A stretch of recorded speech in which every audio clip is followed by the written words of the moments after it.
Hello दोस्तों, नमस्कार। मैं भी एक आप सभी का बहुत बहुत स्वागत करता हूं एक और नए क्लास में। तो साथियों, जैसा कि यूपी टेट का एग्जाम 2 जुलाई से शुरू होने आ रहे हैं और आज 20 जून हो चुका है, तो मिला जुलाकर आप सभी के पास केवल 10 दिनों का समय बाकी है। तो साथियों, इन 10 दिनों में आप सभी को जो यूपी टेट का एग्जाम 2013 से लेकर 2022 तक हुआ था, सबसे पहले तो इनके सारे क्वेश्चन को आपको तैयार कर लेना है, प्लस इससे रिलेटेड सारे इंपॉर्टेंट क्वेश्चन को तैयार करना है। तो साथियों, आज के इस क्लास में जो पर्यावरण से रिलेटेड बार बार पूछे आने वाले प्रश्न होते हैं, वो प्रश्न आज की इस क्लास में हम डिस्कस करेंगे। और आप जानते हैं कि पर्यावरण से 30 सवाल 30 नंबर के आपके शिफ्ट में पूछे आने वाले हैं। ठीक है, तो इस क्लास में भाई हम लोग वही क्वेश्चन को डिस्कस करेंगे जो कि आपके सीधे शिफ्ट में देखने को मिलेगा। तो बस आप सभी का एक छोटा सा टारगेट है, 100 सवाल में से आप सभी को 30 सवाल सही करने होंगे। यदि आप यूपी टेट एग्जाम 2 जुलाई के लिए, 3 जुलाई के लिए या 4 जुलाई के लिए इस क्लास में एंट्री किए, सबसे पहले तो इस क्लास को पूरा देखना है। इन 100 सवाल का उत्तर आपको खुद से करना है, क्योंकि एक भी सवाल पे आप सभी का नेगेटिव मार्किंग नहीं होने वाले हैं। ठीक है, ध्यान रखिएगा, आप सभी के पेपर में माइनस मार्किंग नहीं होने वाला है। जब भी आपके हाथ में प्रश्न पत्र आएगा तो आप सभी को पूरे 150 के 150 सवालों का उत्तर का गोला रंगना है भाई आपके पेपर में। ठीक है, तो साथियों, आज का ये सुपर फास्ट क्लास रहने वाली है, लेकिन हाँ, लास्ट में आप सभी से आपका टारगेट पूछा जाएगा कि इन 100 सवाल में से आप सभी का कितना स्कोर बना, कमेंट बॉक्स में जरूर बताइएगा। ठीक है, तो चलिए इस क्लास को शुरू करते हैं। पहला प्रश्न देखिए आपके स्क्रीन पर, अजैविक पर्यावरण में कौन शामिल नहीं है? अजैविक पर्यावरण में कौन शामिल नहीं है? जैसे कि स्थल शामिल होते हैं भाई, जल भी शामिल है, वायु भी शामिल है, लेकिन जीव जो है वो अजैविक पर्यावरण में शामिल नहीं है। तो पहले का डी ऑप्शन बिल्कुल राइट आंसर हो जाएंगे। नेक्स्ट अगला सवाल कॉल करिए, क्वेश्चन नंबर 2 को, जैविक पर्यावरण का निर्माण किससे होता है? जैविक पर्यावरण का निर्माण किससे होता है? एक तो पेड़ पौधे से होते हैं, जीव जंतु से होते हैं, यानी कि ए और बी दोनों से आपके परफेक्ट सी ऑप्शन हो जाएंगे भाई।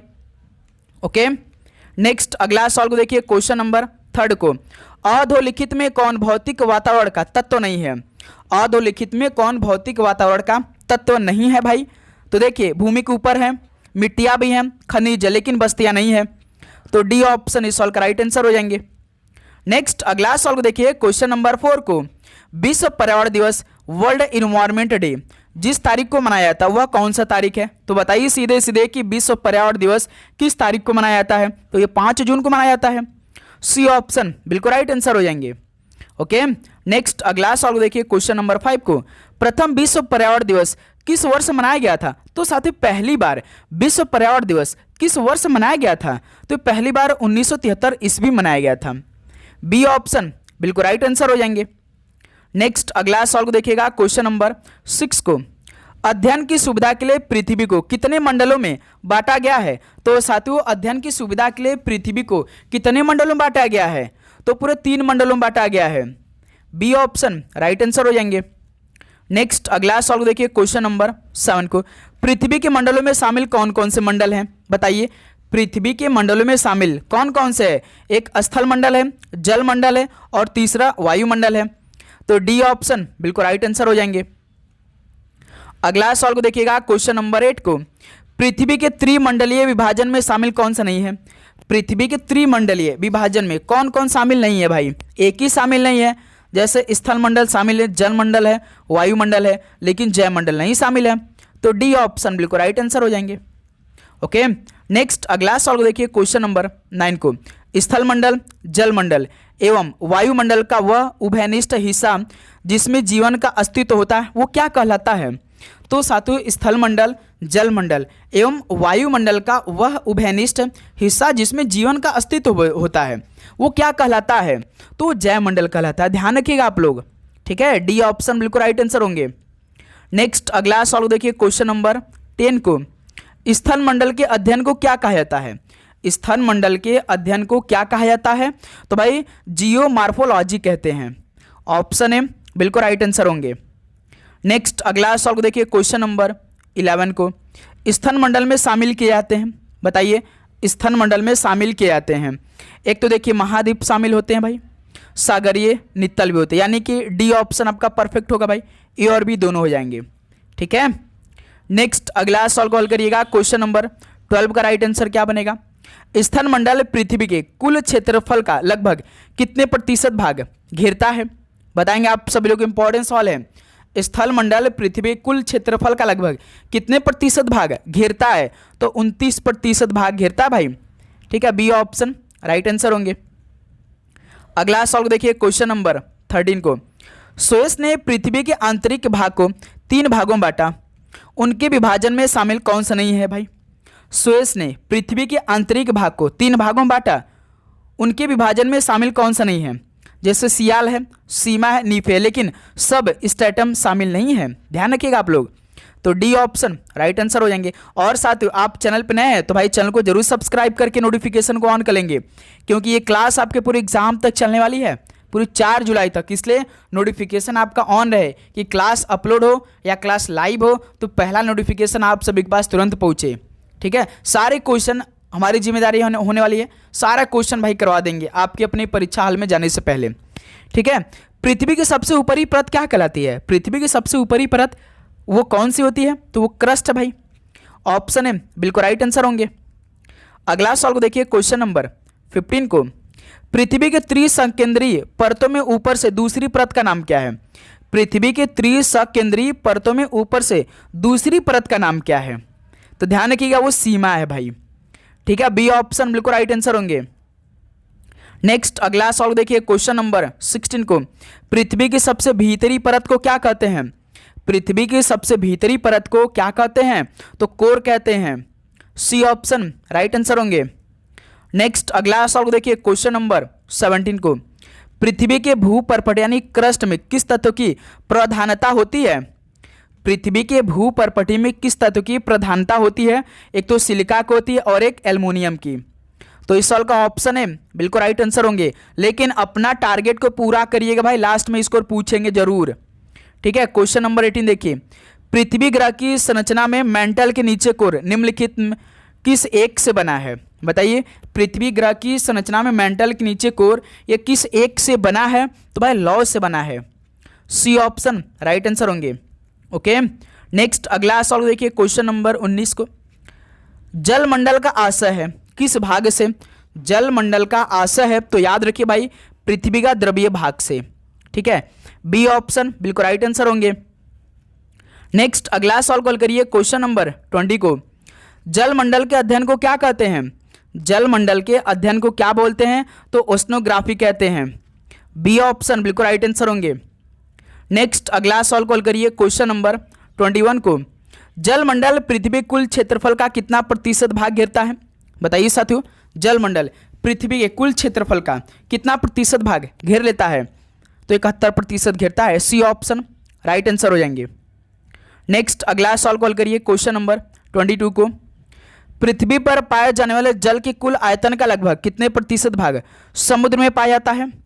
पृथ्वी पर पाए जाने वाले जल के कुल आयतन का लगभग कितने प्रतिशत भाग समुद्र में पाया जाता है? तो 97% भाग समुद्र में पाया जाता है। ठीक है, सी ऑप्शन राइट आंसर होंगे। नेक्स्ट अगला सवाल को देखिए क्वेश्चन नंबर 23 को। स्वच्छ जल यानी फ्रेश वाटर का सबसे बड़ा प्रत्यक्ष स्रोत कौन सा है? स्वच्छ जल का सबसे बड़ा प्रत्यक्ष स्रोत कौन सा इनमें से? तो वर्षा जल होता है भाई, सबसे साफ पानी होता है। डी ऑप्शन राइट आंसर होंगे। नेक्स्ट अगला सवाल कॉल करिए क्वेश्चन नंबर 24 को। पीने योग्य पानी क्या कहलाता है? पीने योग्य जो पानी होता है वो क्या कहलाता है? तो पोर्टेबल वाटर कहलाता है भाई। ऑप्शन है बिल्कुल राइट आंसर होंगे। नेक्स्ट अगला सवाल को देखिए क्वेश्चन नंबर 25 को।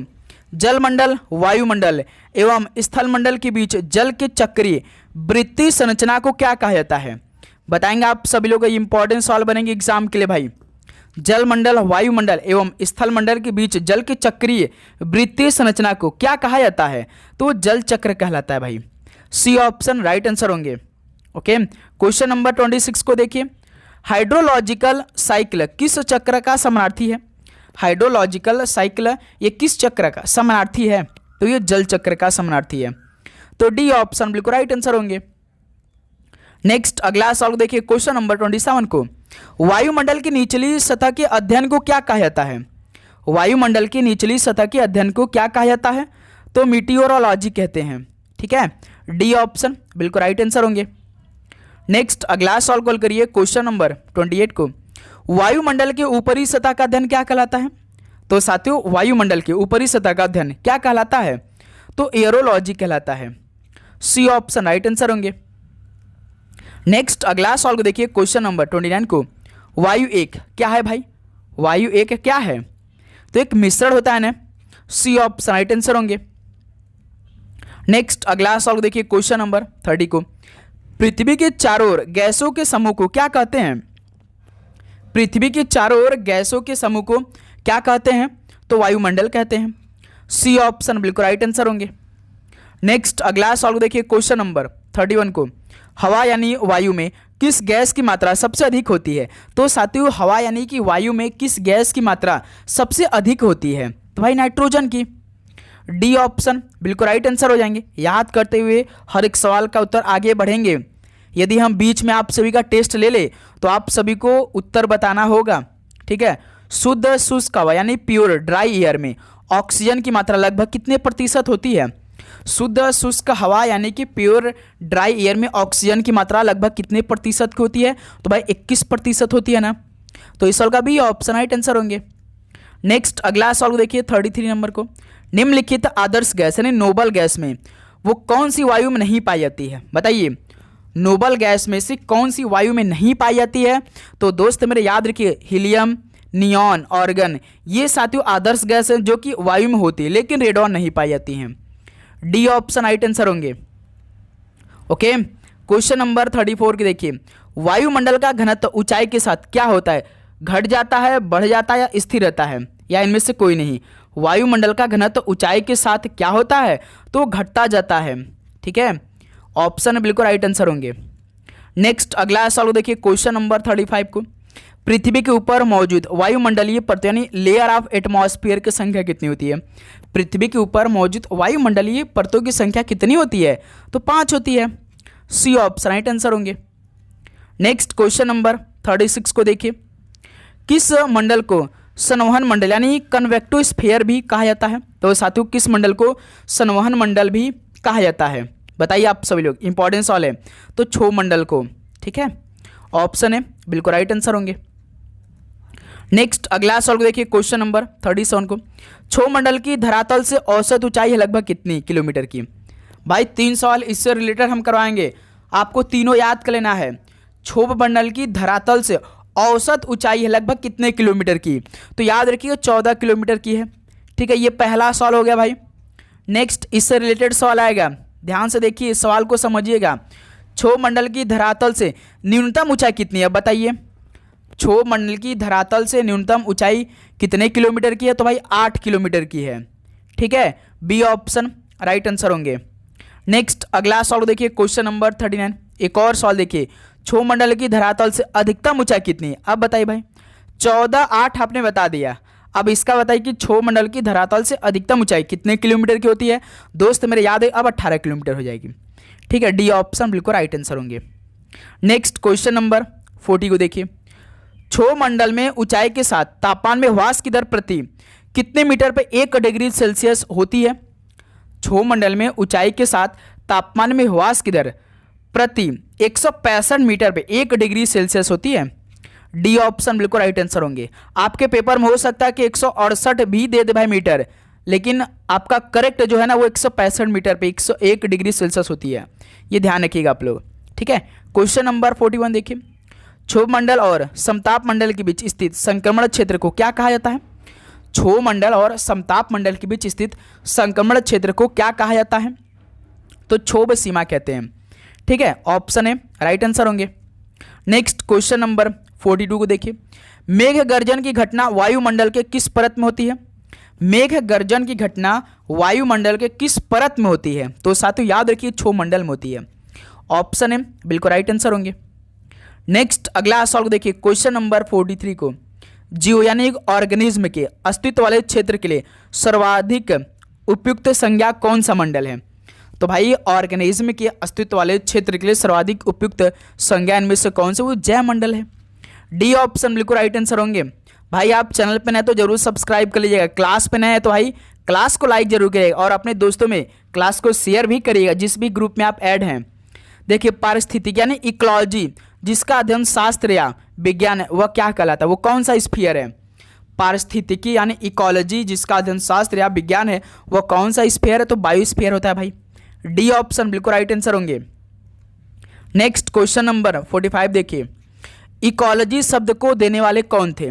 इकोलॉजी शब्द को देने वाले कौन थे? तो भाई ई हैकल थे, है ना। ऑप्शन है बिल्कुल राइट आंसर होंगे। चलिए क्वेश्चन नंबर 46 को देखिए, पारिस्थितिकी के अध्ययन की बुनियादी एवं सर्वाधिक छोटी इकाई कौन सी है?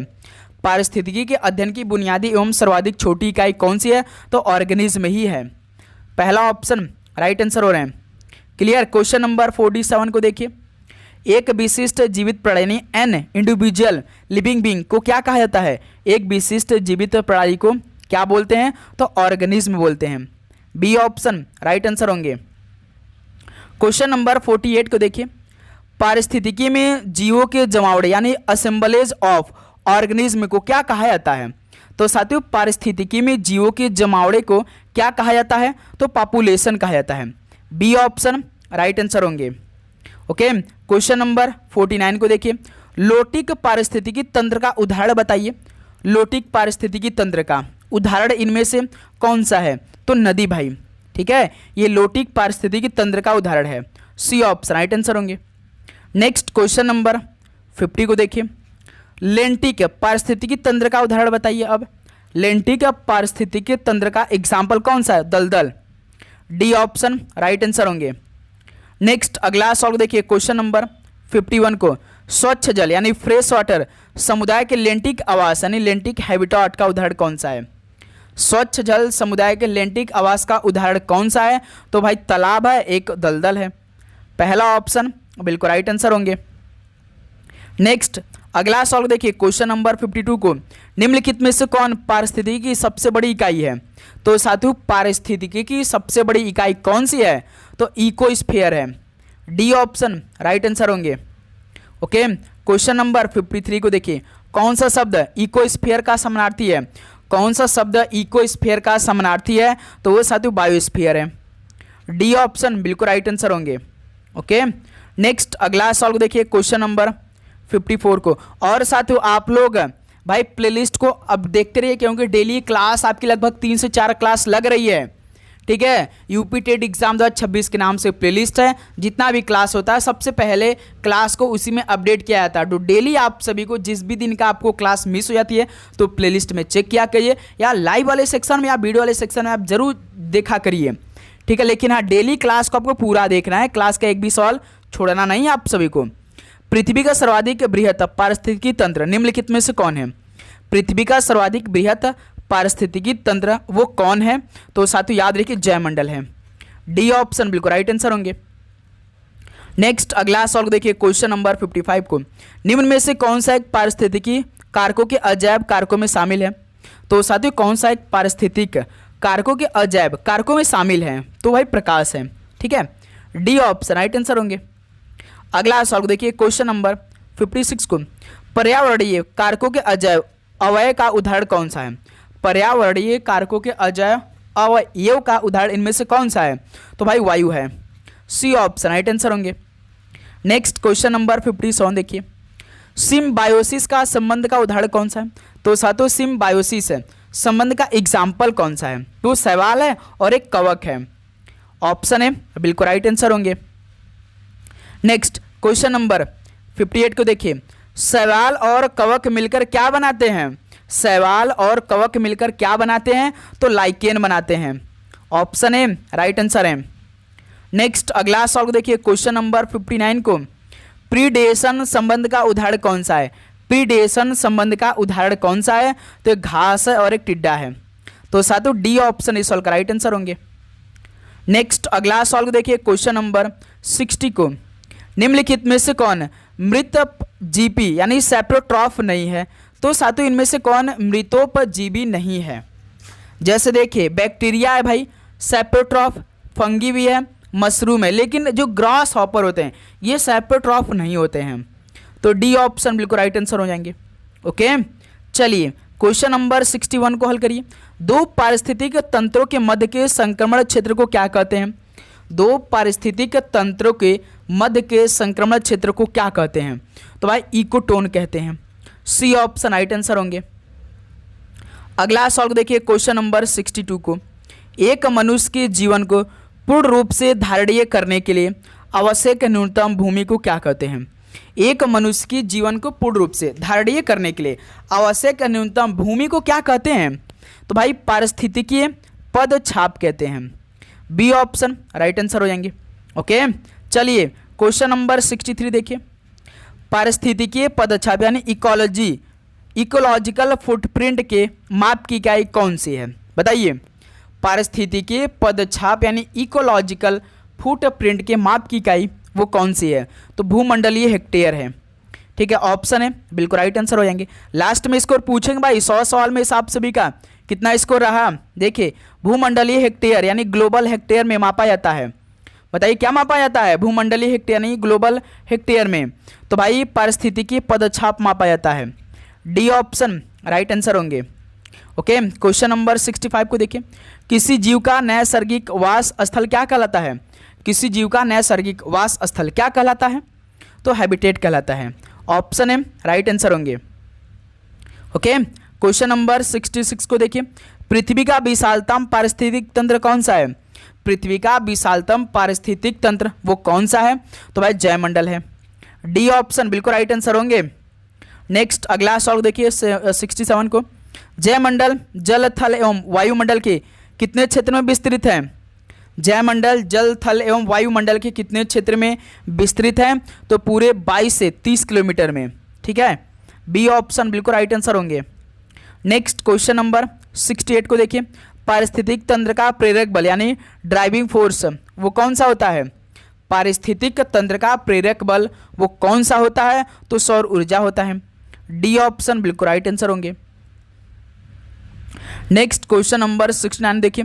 जैविक एवं अजैविक संघटकों के बीच बिचौलिया का काम कौन करता है? बताइए साथियों, जैविक एवं अजैविक संघटकों के बीच बिचौलिया काम कौन करता है? तो उत्पादक काम करता है भाई। सी ऑप्शन राइट आंसर होंगे। ओके, नेक्स्ट अगला सवाल देखिए क्वेश्चन नंबर 70 को। पारितंत्र का जैविक संगठन उत्पादक होता है। पारितंत्र का जैविक संगठक उत्पादक वो कौन सा होता है? तो स्वपोषी होता है। ऑप्शन है राइट आंसर होंगे। ओके, नेक्स्ट 71 को देखिए। निम्नलिखित में से कौन प्राथमिक उत्पादक है? तो साथियों प्राथमिक उत्पादक कौन सा है? तो हरे पौधे हैं भाई प्राथमिक उत्पादक। ऑप्शन है बिल्कुल राइट आंसर है। नेक्स्ट क्वेश्चन नंबर 72 देखिए। हरे पौधे अपना भोजन जिस प्रक्रिया से बनाते हैं वो कौन सा प्रक्रिया है? हरे पौधे अपना जो भोजन बनाते हैं वो कौन सी प्रक्रिया से बनाते हैं?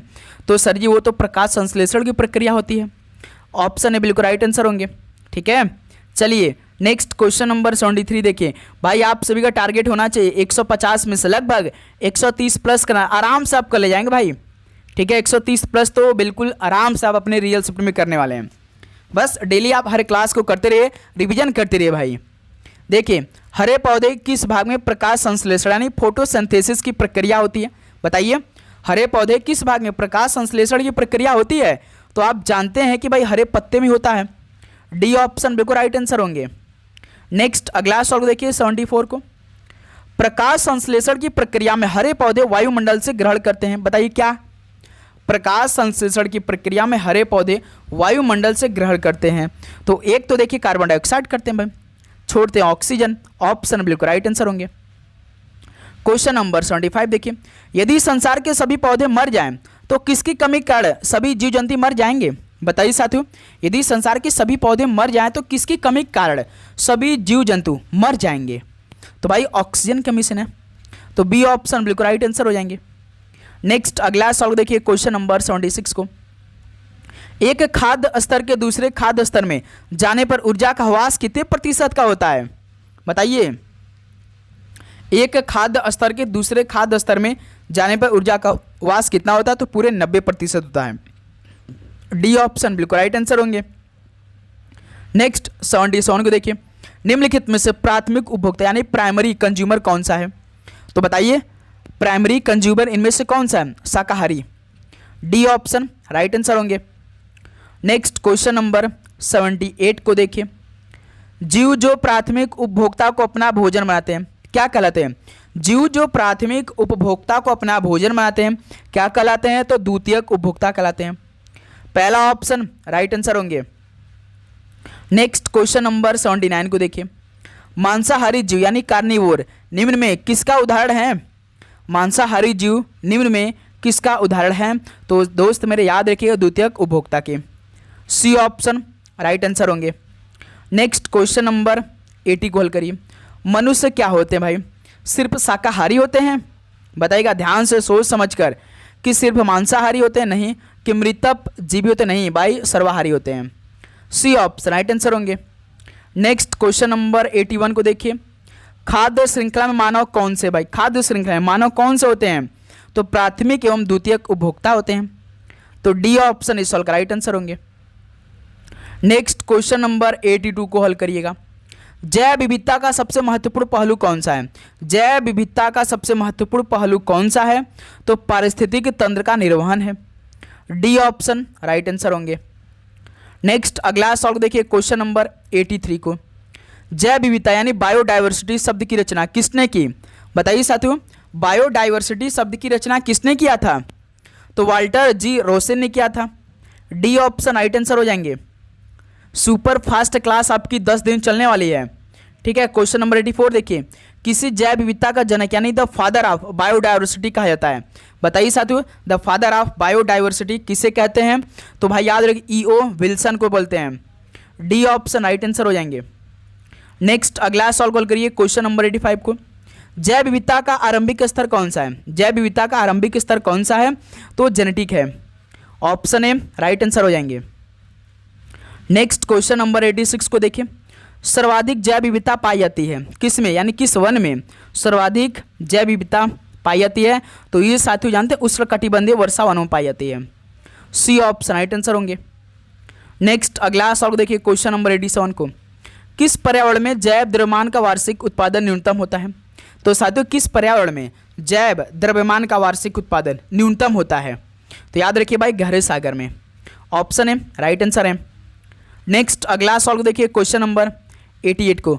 शांत घाट यानी साइलेंट वैली कहाँ पर स्थित है, यानी किस राज्य में स्थित है साइलेंट वैली? आपने पढ़ा होगा ये केरल राज्य में स्थित है Silent Valley. B option right answer होंगे। नेक्स्ट अगला सवाल देखिए 89 को। कुल वैश्विक प्रजातियां विविधता का लगभग कितना प्रतिशत भारत में पाया जाता है? कुल वैश्विक प्रजातियां विविधता का लगभग कितना प्रतिशत भारत में पाई जाती है? तो पूरे 8%। ऑप्शन है राइट आंसर होंगे। नेक्स्ट अगला सवाल देखिए क्वेश्चन नंबर 90 को। भारत का राष्ट्रीय विरासत पशु यानी हेरिटेज एनिमल कौन सा है? तो साथियों भारत का राष्ट्रीय विरासत पशु वो कौन सा है? तो हाथी है। डी ऑप्शन राइट आंसर होंगे। अगला सवाल को देखिए क्वेश्चन नंबर 91 को। जैव विविधता के ह्रास का मुख्य कारण क्या है? तो साथियों जैव विविधता के ह्रास का मुख्य कारण क्या है? प्राकृतिक आवासाई विनाश है, यही मुख्य कारण है भाई। डी ऑप्शन राइट आंसर होंगे। नेक्स्ट क्वेश्चन नंबर 92 को देखिए। उस जंगल का नाम बताइए जिसे पृथ्वी ग्रह के फेफड़े यानी लंग्स ऑफ अर्थ प्लैनेट के रूप में जाना जाता है। बताइए साथियों उस जंगल का नाम बताना है जिसे पृथ्वी ग्रह के फेफड़े यानी कि लंग्स ऑफ अर्थ प्लैनेट के रूप में जाना जाता है। तो वो साथियों अमेजन वर्षावन है। सी ऑप्शन राइट आंसर है। नेक्स्ट क्वेश्चन नंबर 93 को देखिए। रेड डाटा बुक का प्रकाशन किसके द्वारा किया जाता है? तो दोस्त मेरे रेड डाटा बुक जो है इसका प्रकाशन किसके द्वारा किया जाता है? तो IUCN के द्वारा किया जाता है। बी ऑप्शन बिल्कुल राइट आंसर होंगे। ओके नेक्स्ट क्वेश्चन नंबर 94 देखिए। रेट डाटा बुक में आंकड़े सम्मिलित है किसके? रेट डाटा जो बुक है इसमें आंकड़े सम्मिलित होते हैं, तो याद है लुप्त प्राय जो प्रजातियां हैं, ठीक है। बी ऑप्शन राइट आंसर होंगे। क्वेश्चन नंबर 95 देखिए। ब्लू बुक का प्रकाशन कौन सी संगठन करती है भाई? ब्लू बुक का प्रकाशन करता है तो भाई UNEP करता है, ठीक है। बी ऑप्शन बिल्कुल राइट आंसर होंगे। नेक्स्ट अगला सवाल देखिए क्वेश्चन नंबर 96 को। किस प्राणी को विलुप्त माना जा सकता है जब वह अपने प्राकृतिक आवास में देखी नहीं गई हो? कितने वर्ष से? किस प्राणी को विलुप्त माना जा सकता है जब वह अपने प्राकृतिक आवास में देखी नहीं गई हो? तो पूरे भाई 50 वर्षों से नहीं देखी गई तब, ठीक है। डी ऑप्शन बिल्कुल राइट आंसर होंगे। नेक्स्ट क्वेश्चन नंबर 97 को देखिए। स्वस्थानीय संरक्षण के उदाहरणों में शामिल कौन से नहीं है? भाई ध्यान है क्या, स्वस्थानीय संरक्षण के उदाहरणों में शामिल कौन से नहीं है? जैसे हॉट स्पॉट शामिल है, बायोस्फीयर रिजर्व शामिल है, नेशनल पार्क, लेकिन जो होम गार्डन ये शामिल नहीं है। तो डी ऑप्शन राइट आंसर होंगे। क्वेश्चन नंबर 98 को देखिए। हॉट स्पॉट की अवधारणा को विकसित किया किसने? हॉट स्पॉट की अवधारणा को विकसित किसने किया था? तो नॉर्मन मार्स ने किया था। नॉर्मन मार्स ने किया था। सी ऑप्शन राइट आंसर होंगे। नेक्स्ट क्वेश्चन नंबर 99 को देखिए। यूनेस्को द्वारा मैन एंड बायोस्फीयर प्रोग्राम की शुरुआत हुई थी किस वर्ष में? यूनेस्को द्वारा मैन एंड बायोस्फीयर प्रोग्राम की शुरुआत हुई थी तो साथ 1975 में। बी ऑप्शन बिल्कुल राइट आंसर होंगे। ओके, चलिए दोस्त मेरे लास्ट सवाल आज की इस क्लास का हल करिए। नोकरेक जीवमंडल रिजर्व स्थित है किस राज्य में? नोकरेक जीवमंडल स्थित है किस राज्य में? तो मेघालय राज्य में स्थित है, ये रिजर्व है। ऑप्शन राइट आंसर होंगे। तो साथियों 100 सवाल कंप्लीट हो गया। अब बता दीजिए आप सभी का इन 100 सवालों में से क्या 30 सवाल सही हुआ? वो भी अपने से कमेंट बॉक्स में आप सभी को सही सही बताना है। तो उम्मीद करूंगा आप सभी को हर एक सवाल का उत्तर याद हो चुका होगा और आपकी तैयारी बहुत ही अच्छी होगी। और कल से आप सभी का पूरा प्रीवियस ईयर का सॉल्व कराएंगे। 2 से 3 दिन में पूरा प्रीवियस ईयर का सॉल्व कंप्लीट कराना है, यानी कि 25 जून से पहले 2023 लेकर 2022 तक। बस आपको क्लास करनी भाई, नोटिफिकेशन को आप ऑन करिए कि क्लास अपलोड हो तो पहला नोटिफिकेशन आप सभी पास तुरंत पहुंचे। ठीक है, तो चलिए साथियों इस क्लास को यहीं पर समाप्त करते हैं। मिलते हैं एक और नए क्लास के साथ। आप सभी को एग्जाम के लिए बेस्ट आप लग, गॉड ब्लेस यू। आप सभी का पेपर बहुत अच्छा जाए, बस रिवीजन करते रहिए, जो आपने पढ़ा है उसको रिवीजन करिए। ठीक है, क्लास करिए अच्छी तरीके से, आपका पेपर निकलने वाला है। ओके, तो जय हिंद, वंदे मातरम।